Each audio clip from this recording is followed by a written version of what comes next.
Welcome back to tempting balls, India's tasty and healthy recipes. నేను మీ సిరి Santosh. Tempting బాల్స్లో ఈరోజు నేను పచ్చి మామిడికాయ కొబ్బరి రోటి పచ్చడి చేయబోతున్నానండి. పుల్లటి మామిడికాయలతో అనేక రకాల రోటి పచ్చళ్ళు చేసుకోవచ్చు. పచ్చళ్ళు చేసే విధానం ఒక్కటే అయినా వాటిలో ఉపయోగించే పదార్థాలని బట్టి పచ్చడి రుచి మారుతుంటుంది. మామిడికాయలతో ముందు ఎన్నో రకాల రెసిపీస్ చూపించబోతున్నాను. సో టెంప్టింగ్ బాల్స్ని కొత్తగా విజిట్ చేస్తున్న వారు ఛానల్ని సబ్స్క్రైబ్ చేసుకోవడం మాత్రం మర్చిపోకండి.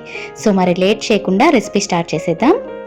ఫస్ట్ ప్యాన్లో 2 టీ స్పూన్స్ ఆయిల్ హీట్ చేసుకొని ఇందులో 3 టేబుల్ స్పూన్స్ పచ్చి శనగపప్పు, 1 టీ స్పూన్ మినప్పప్పు వేసి ఈ పప్పుల్ని కొద్దిగా వేగనివ్వండి.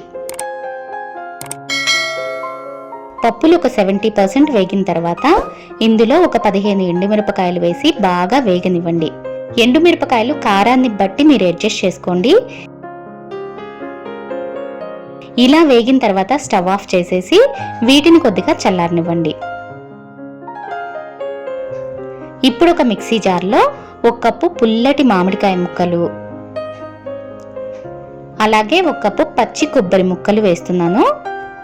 మామిడికాయ ముక్కలు అండ్ కొబ్బరి ముక్కలు రెండు ఈక్వల్ క్వాంటిటీ తీసుకోవాలి. నెక్స్ట్ వేయించి పెట్టుకున్న పచ్చి శనగపప్పు, ఎండుమిరపకాయలు కూడా వేసి 1/2 టీ స్పూన్ జీలకర్ర, 5-6 వెల్లుల్లి రెబ్బలు, తినని వారు స్కిప్ చేసేయచ్చు.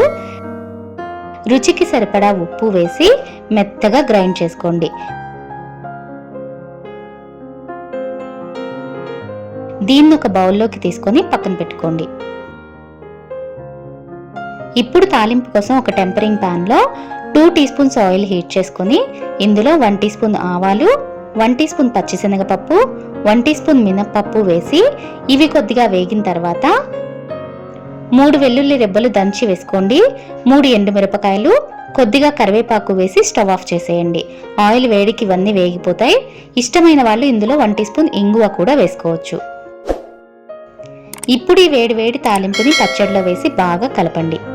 ఇంతేనండి, ఇన్స్టెంట్గా మామిడికాయ కొబ్బరి రోటి పచ్చడి రెడీ.